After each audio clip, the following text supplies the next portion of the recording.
All exponential functions are one-to-one functions that have the one-to-one property. Do you still remember what that means?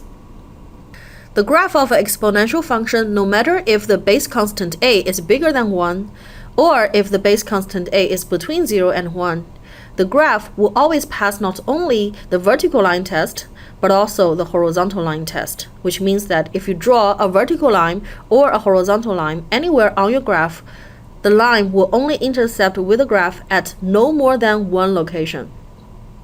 And we learned already that one-to-one property is an indication that this function has inverse function. And we will talk more about that in a later video. So for a one-to-one function, every independent variable x is matched with exactly one dependent variable value fx. Algebraically, if x1 equals to x2, for a one-to-one function, that only means one thing, that fx1 must also equal to fx2. And vice versa. If fx1 equals to fx2, then it can only mean that x1 also equals to x2. And we can use the one-to-one property to help solve some simple exponential equations. Let's look at this simple example. We need to solve for t from this following equation. 2 to the power t plus 3 equals to 1 over 32. And we will try to solve this problem using the one-to-one property of exponential function. For that, we need to rewrite the right-hand side, the 1 over 32, into an exponential expression with a base of 2. So how do we do that? Recognize that 32 equals to 2 to the 5th power. Therefore, 1 over 32 equals to 1 over 2 to the 5th power, which is 2 to the negative 5th power. And with that, we can write an exponential function fx equals to 2 to the x power, and our equation becomes the left-hand side is the evaluation of the function at the input value t plus 3, and the right-hand side is the evaluation of this function at input value negative 5.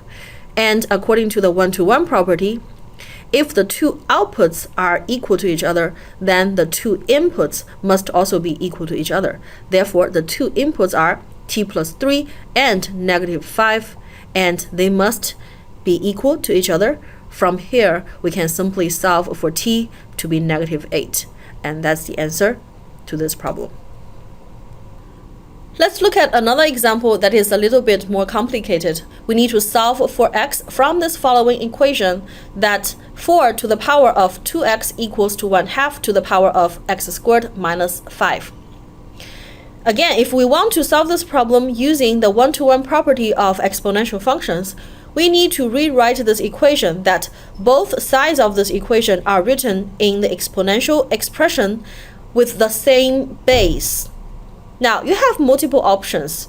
You can rewrite the right-hand side into the base of 4, or you can rewrite the left-hand side into the base of 1/2. You can choose whichever option you think is the most convenient. But here, because I recognize that 4 and 1/2 are both related to 2, therefore I'm going to rewrite this equation into exponential expressions with the base of 2.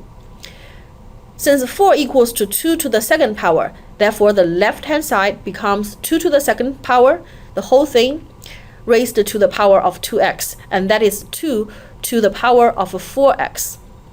Also, recognizing that 1/2 equals to 2 to the negative 1st power, therefore the right-hand side becomes 2 to the negative 1st power, the whole thing raised to the power of x squared minus 5, and that equals to 2 raised to the power of negative x squared minus 5. Now, these are both written into exponential expressions with the same base 2. Our original equation has become this new form. Keep in mind that I haven't made any change to the values of this equation. This is exactly the same equation, simply rewritten into a different exponential expression form with the base of 2. And now, the left-hand side and right-hand side can be considered as the function values for the same exponential function with the base of 2. Therefore, if the outputs are the same, then the inputs 4x and negative x squared minus 5 must also be equal to each other. Therefore, from here, applying the 1-to-1 property, we get 4x equals to negative x squared minus 5. And rearrange that, we get a quadratic equation, which shouldn't be that difficult to solve.